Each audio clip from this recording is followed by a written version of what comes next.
I'm Pauline. Hey, I'm Priscilla. I'm Pal. And I'm Tamiron. And welcome back to the P3T podcast. Woo!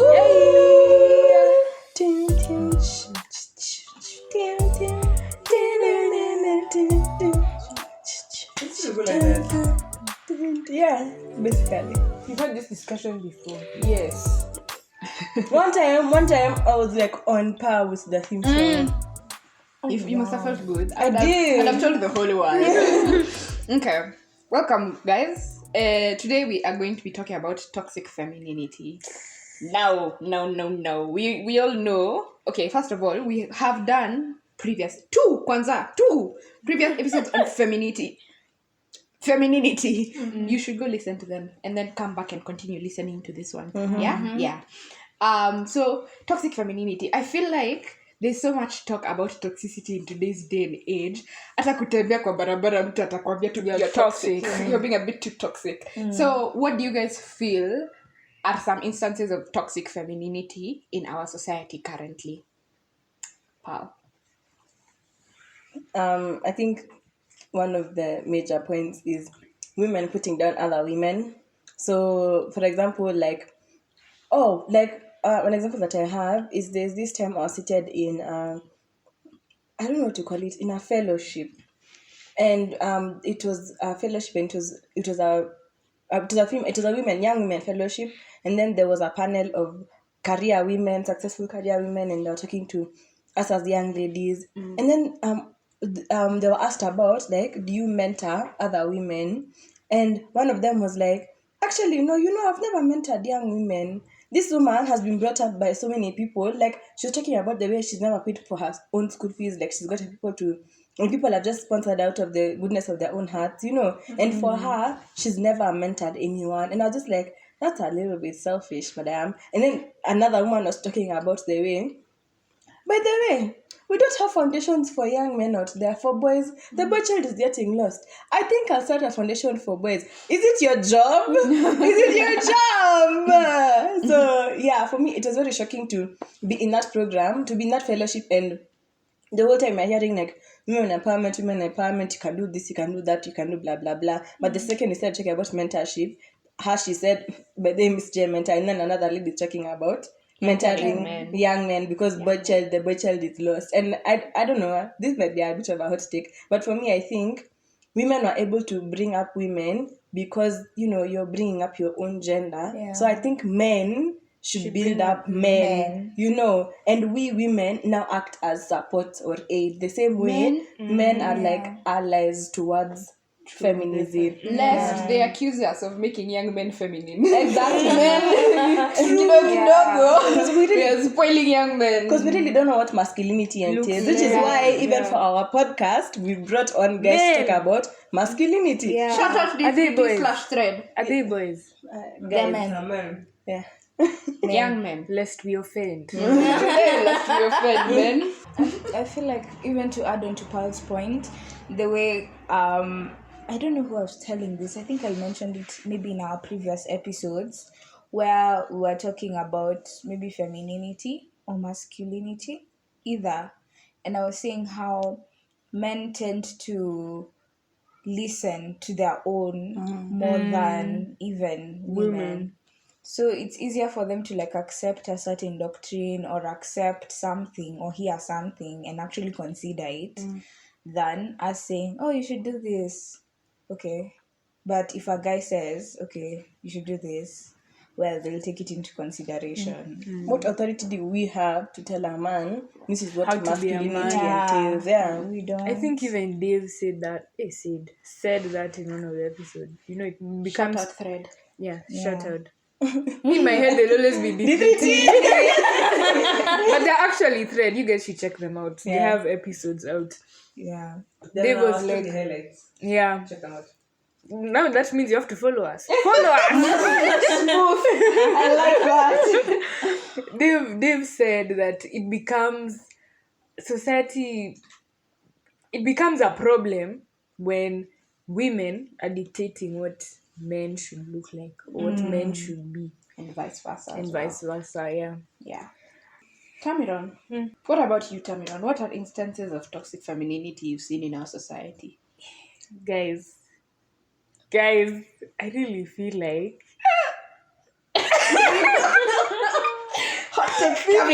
these guys know what I'm about to say. But genuinely, I feel like we are all going through it, guys. We are all going through it. So to say, guys, Paulina found and Angelina daggers. I personally think that to say the feminine strife is worse than the masculine strife. To say that the feminine strife is harder and worse as compared to the masculine strife is a bit toxic femininity. Okay, I don't agree. I somewhat agree, but I also somewhat disagree. I think there's an issue where we constantly feel the need to compare. You know, we are constantly like, after going That's through what I'm this, talking and about. men could don't, never understand, yeah. you know, and like that, I believe is quite toxic because there's really no need to compare people's struggles, yeah. But the part I don't agree is to say that women, I know you're not saying that women aren't going through it, they are, but to equate the things that women go through to the things that men go through is not fair. I feel like, especially, it might be fair in more advanced society, so like in Western societies where people have like access to like menstrual products and like stuff like that. Okay, there we can somewhat equate them, you know. But think about all the girls in our country, our country, who are missing weeks and weeks of school because they're on their period, you know. And the equivalent, her brother is going to school the entire year, you know. Think about the women who are being married off at a really, really young age to get cows to educate their brothers. You know, this is a reality for a lot of young girls in our country. So to that extent, I don't think they're equal struggles. And I don't think even historically they have been equal struggles. Yeah, but I also don't agree that we should spend our days comparing. There's no need. Hatusaidiani hapo. Yeah. Can I just also say, I think if you put it on a comparative stance still, women are still going through it a little bit more. Look at the corporate world. Men still get paid more on average than women. You know, women are still, when you look at the cases of sexual assault in the workplace, women are still being more sexually harassed, assaulted. This is gossiped my about, thing. named. This is my thing, Sorry. though. I mean, sure, even statistically speaking, women are going through it, and it shows in the numbers. But at the same time, where are we getting those statistics? We're getting those statistics from the number of women who are reporting these cases. Men are least like, unaenda kwa polisi, a fellow man unasema, I was raped yesterday by a woman. I was sexually assaulted yesterday by a woman. Like, they won't even record you because they'll take you as a joke. I also saw a study that was done recently. Apparently, it's not even that. Okay, that's part of it for sure. But apparently, it's also men just can't tell when it's sexual assault. For a lot of them, it's just the woman coming on to them. So it's just her shooting her shot. So what? So you see, let me give an example. A big like normal thing that we would consider sexual assault is when, say, like a man is touching you funny, yeah. So if a woman is touching a man funny, that man isn't likely to realize that that's sexual assault. They're likely to just say, oh, Kanani really likes me, okay, I see.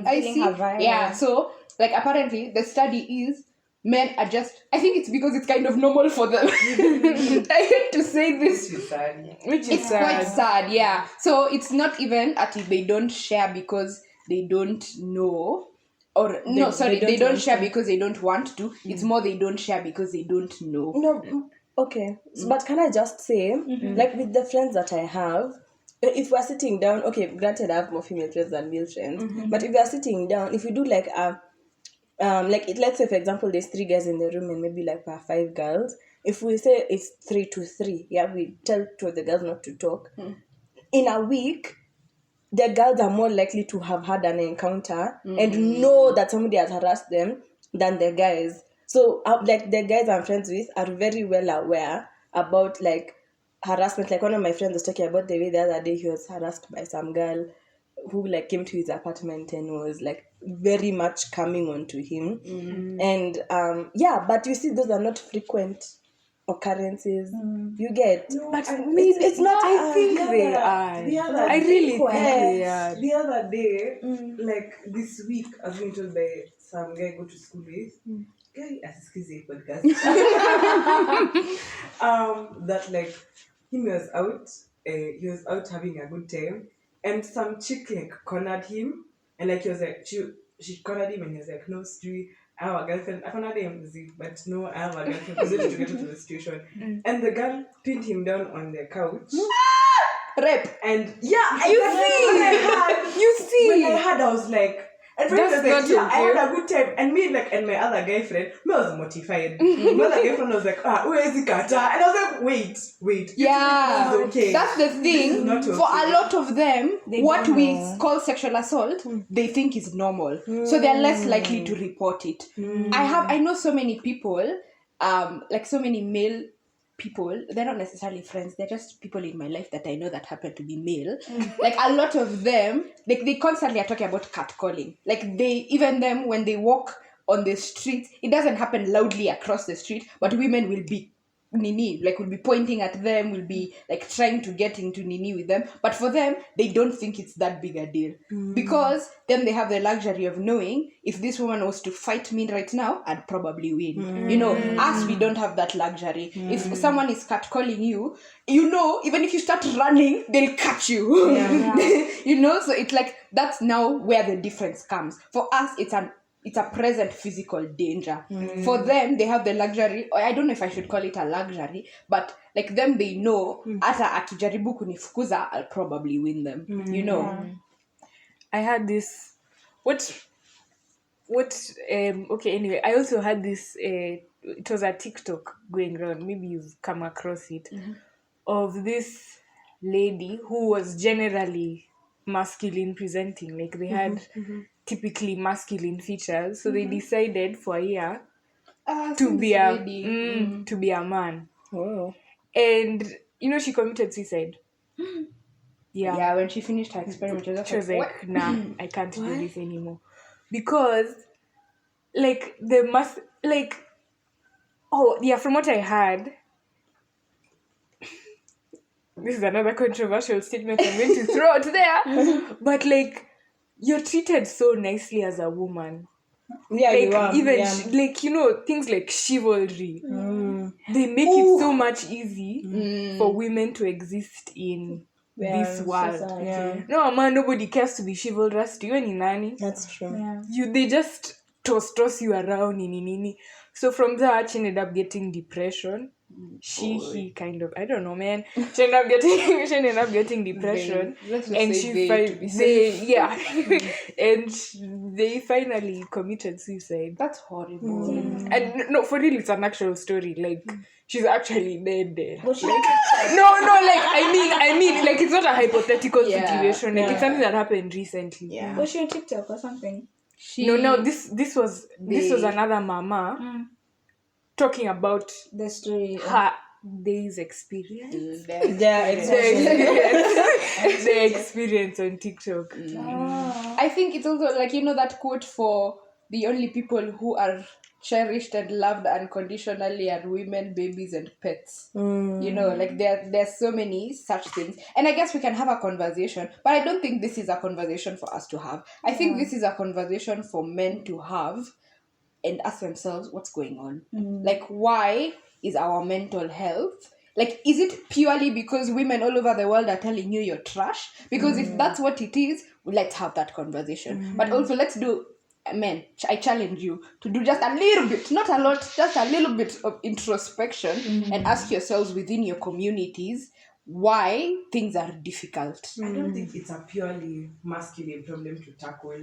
I think just giving the men the problem to handle themselves is like us are not part of the problem. Yeah. So I feel like that's a societal issue. Yeah. Like, why do we, even as women, why do we not feel the need to love even our partners?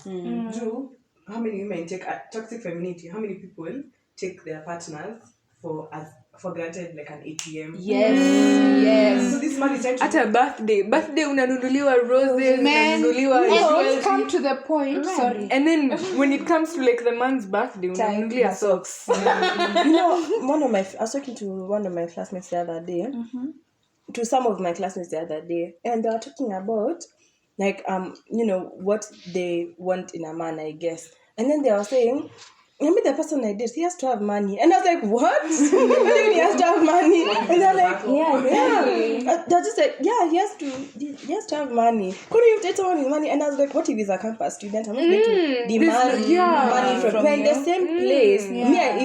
I can't afford to take you out to Villa Rosa. Where should I expect you to do the same thing for me? Unajua, tele kakibanda, tuchukue chipo, tutembe. Tutembe.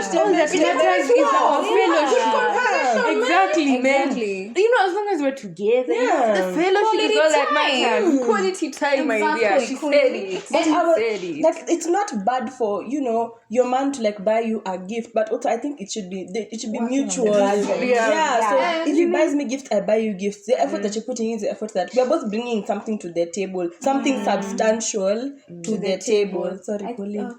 Go ahead, Priscilla. No, you should go first. Okay. And it's come to the point where a lot of women feel entitled to it. So it's coming to the point where even as the guy is doing it, like recently I was having a conversation with someone and they were saying how they need to buy their girlfriend flowers on Valentine's because they know if they wake up on 15th and they have not done anything on 14th, they're a single man. They don't have a girlfriend anymore. And this guy at that point was struggling. Struggling with his finances. He was ready because he's young. He's what? He's our age. He's in campus. Where do you want a campus guy to get all the money to buy for you all the flowers in the world? Yeah. So it's come to the point where it's no longer men are doing it out of the goodness of their heart or out of appreciation for the woman that they're with.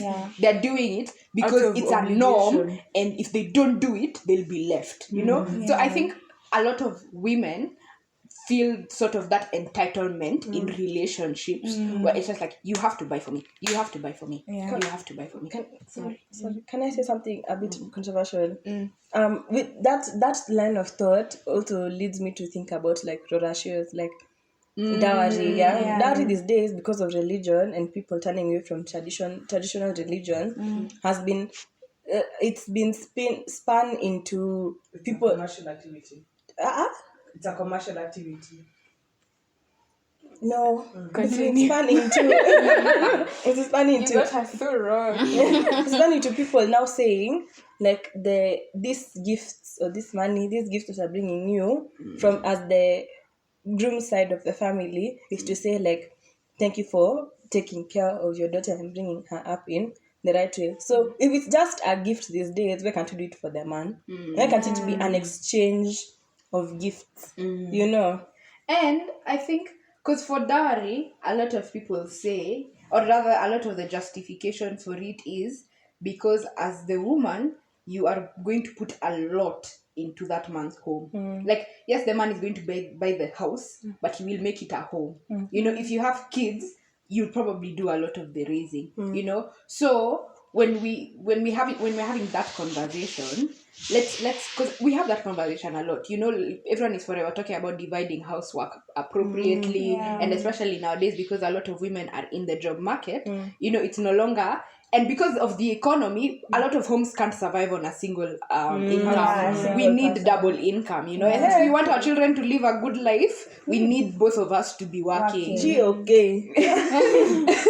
So, unless, you marry like a rich guy, then if you, power to you, So, like, if we're going to have that conversation about dividing house chores and all of that, then let's also have the conversation about, like, dowry, Let's talk about what the importance of dowry is in our society today. Like, yes, I understand it's very traditionally important, but today, do we still feel the same? Because what was traditional household? The man would leave and go, and you would stay at home and do all of the housework. And this man would come. If you marry a good man, he might help you a little bit. But for the most part, he's going to come and sit because he's done his part. So now it's your turn to do your part. And that's how society was organized. But society is no longer organized like that. Exactly.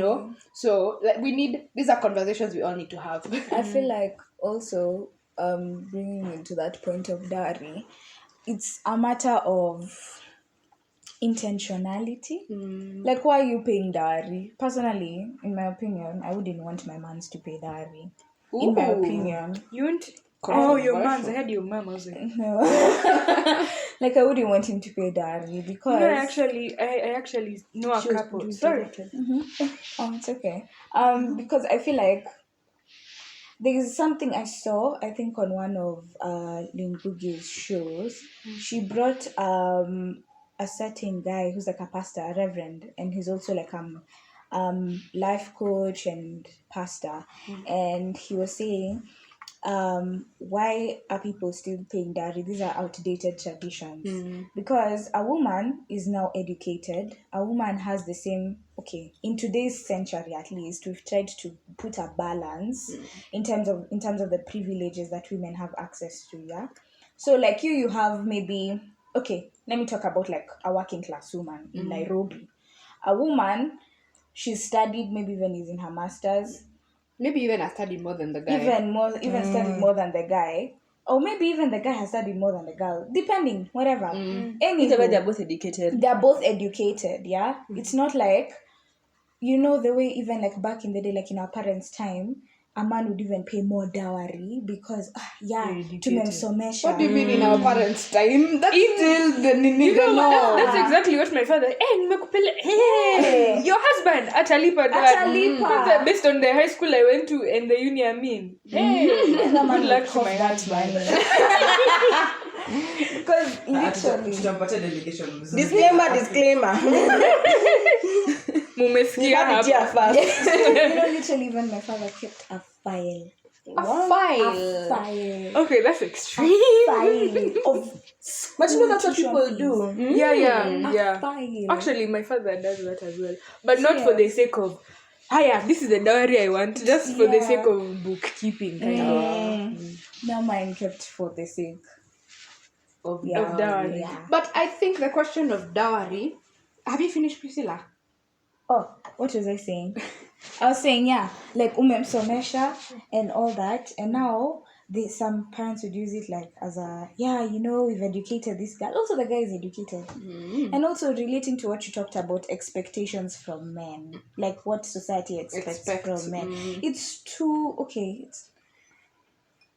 it's not fair, to be honest, how like there's so much pressure on the male gender, in my honest opinion. There's so much pressure, especially from women. Yes, we still have this notion in our heads, he should be a provider, yes, he should be a protector. But then relating it to toxic... No, but they are. Relating it to toxic femininity... We're here, God, this is going to be so controversial. All of us, episode. We're here saying, equality, but in our heads we don't want that equality. Like, we're here screaming equality. Wait, we're here, There's some double standard arguments. Back it up. Okay, there are a lot of women, or rather women I've encountered with, who scream like, we want equality. We want like women and men to be like at par. But then when it comes to now provision, they want the man to fully provide. They don't want to spend a shilling. Like he should be there. Yeah, I can see where you're coming from. Like he's supposed, like, I'm a bad boss, or like I'm a what is that lady? I'm a boss babe. I'm a boss babe. I'm a boss babe. I'm too queen for that. I'm a boss babe. Yeah, you have all your money, you have all that, but then you don't want to spend a single shilling, but you want to spend the man's money. And it just, there's a double standard there, in my opinion. I think in terms of that conversation, especially if you're talking about the home, if you're talking about 5 minutes. If you're talking about the society and like places, workspaces and all of that, then equality we want. But if you're talking about the home, that's purely a conversation you need to have as husband and wife. You need, long before marriage, not after marriage, long before marriage, you need to sit down and ask yourselves, what roles you want to play in that household. Because these become such great issues during marriage. You find, and you hear this so many times, the woman is coming home from work, she's exhausted, she's still expected to cook, she's expected to do all the laundry, she's expected to do all the dishes, and you hear this story so much, but then when you ask what was going on, the woman has never communicated to the man that she wants help, and the man has always just assumed that's going to be her role. And you hear men saying, but see, she wanted to work and she wanted to go to school and I let her go to work, like I haven't kept her in my house, so I'm not sure what I've done wrong. And on the other side, the woman is complaining how she feels like all of the housework is on her shoulders. So these are conversations you need to have long before you get married. And especially if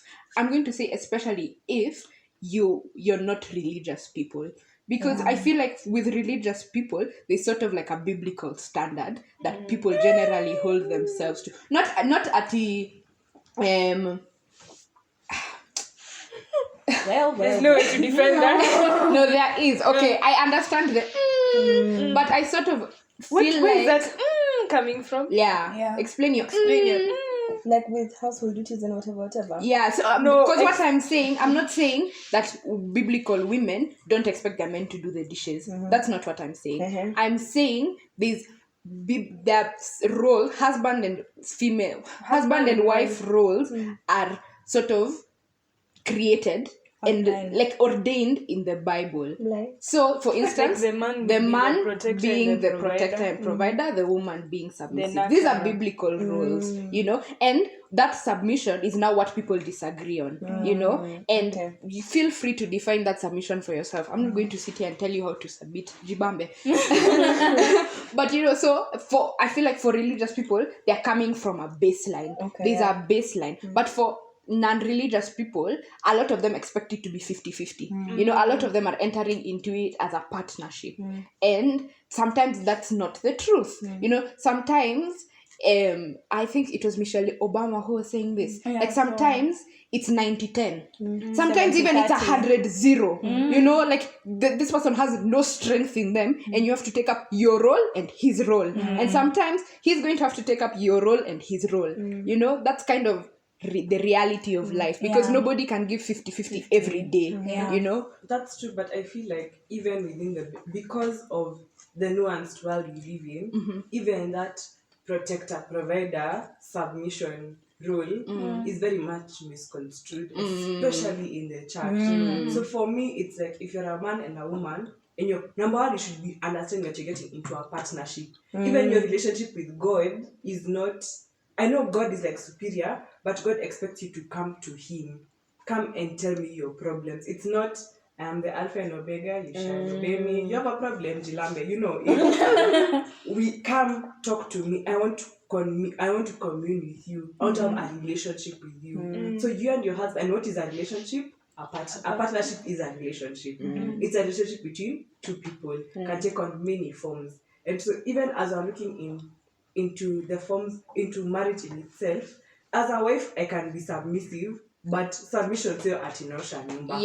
Submission is not subservient. They're not the same thing. And like what you're talking about, 100-0, whatever, as somebody who has lived in a partnership for 21 years, I can tell you there are times where Palu will be like shouldering everything in like our lives, and then like recently, and I can't do anything. That was like in December where I was shouldering everything in both our lives because she couldn't do anything. And it's just understanding the dynamic of like you're here together, and if you love one, because the main thing is loving one another, and if you love one another, then you will take on that burden. When it's 100-0, 50-50, 80-20, but the most important thing to remember is not to take this person for granted. Can I also say, not saying when Michelle Obama said sometimes like it's 110, it's 90-10, if you add all of that up, it's almost like 50-50. Because like, see what Karen was saying, like some days she'll shoulder everything, some days I'll shoulder everything. Sometimes when you're saying sometimes you'll do and sometimes the other person will do, that means that you're always there when your partner is struggling, you're there to be there for them. That's why I'm saying it's almost 50-50. It almost, so it recognizes that the constant I'm putting in 50% and you're putting in 50% is not going to be realistic. But it's going to, I think in my opinion, it's going to end up being almost 50-50-ish in terms of like In the long run. in the long run, the energy dipping and the energy going up for each person. That is what's going to end up being 50-50. But now, as Karen said, it's dependent on the love that you have for each other. You guys, okay, there's this video I saw on Valentine's Day by Prince EA. He's like a motivational guy. I think I know him. Yeah. Or I have some recollection of that name. Yeah. So basically he was saying how love is not 50-50. Love is 100-100. So what are your thoughts? Because in my opinion, I feel like you don't give 50-50, you give your all. And if your all looks like a 70% to someone, like I guess That's why I'm saying these are conversations you need to have long before you get married. I was watching a video of some lady. Sorry. Yeah, tunamaliza. Wrap up. I was watching a video of some lady who was saying it was all 50-50 up until she got pregnant and had their first child. That's when the skills started to shift. And the main reason they shifted is because she couldn't communicate. She wasn't communicating. Not that she couldn't, she wasn't. So this guy, so during, you know how in the Western world, getting nannies, getting these so expensive. So generally, for at least the first couple of years of your child's life, the mother is most likely going to be at home. Not always. I say most likely, not always. Don't come for me. But yeah, so how she was saying, like, especially immediately postpartum, she was constantly, she was still healing, yeah? But then, like, she felt like the guy wasn't doing anything at home. And the guy felt like he didn't know how to help because he would come home from work and everything would be done. You know, he would come home and he'd find house clean, dishes done, laundry done. So he didn't know how to help. Yeah, baby is in bed. Like, he would just come and find her chilling on the couch having dinner. And he didn't know where to help. He didn't know what where to put his energy. And every time they tried to have that conversation, she was always like, oh, don't worry, you're fine, I'll just do all of it. So it wasn't until their second baby, when before she went to give birth, the husband sat down. The husband was like, let's sit down and talk about this. What chores do you want me to do postpartum? Don't touch those ones. I will do those ones. Even if I come and do them in the middle of the night after work, I'll do them. Don't worry. So like they had to literally write down a list. Monday, I will wash the dishes. All of them. Don't touch the dishes. You know, Tuesday, I will do the laundry and such things. And like, it's to the point where I'm saying, communicate with your partner. Exactly. You know, don't expect your partner to read your mind. And this is for both men and women, because I think both of us generally have a tendency of thinking we're on the same page, but we're not. Or they should know. Yeah, or they should know, you know. So communicate. It's very, very important. Not us giving marriage advice. Being the single most of babes. When we settle this toxic femininity and other short stories. So, okay. I think we can just end it at that, unless somebody has something they'd like to add. What was the last question? I was just going to add what we feel as women we should do, but I feel like we've definitely covered that. Yeah. So unaweza kujijazia. Yeah. And give us your opinions before on our controversial opinions. I'm starting to think they're not that controversial. But yeah, let us know down below. Down below. In the comments of the snippet. The comments of this snippet. We'd love to hear from you guys. Oh wait, you know, if you listen to us on there's this app, SoundCloud. Not SoundCloud. Audiomack, you can leave comments and Castbox. If you listen to us on Castbox and Audiomack, you can leave comments. You can download Castbox and Audiomack and leave us a comment. Or you can just leave it in the snippet of the Instagram. Or you can write us a DM. Yeah, you can DM us also. Yeah. Or write us an email if you're one of those. Yeah. If you feel formal. Yeah. where are you writing us an email to? I'm glad you asked. p3tpodcastke@gmail.com. Yes, sir. Huh? Wanna to DM what? You DM us at p3t podcast kule Instagram. Yeah, thank you so much for listening. We loved this conversation. See y'all next week. Bye.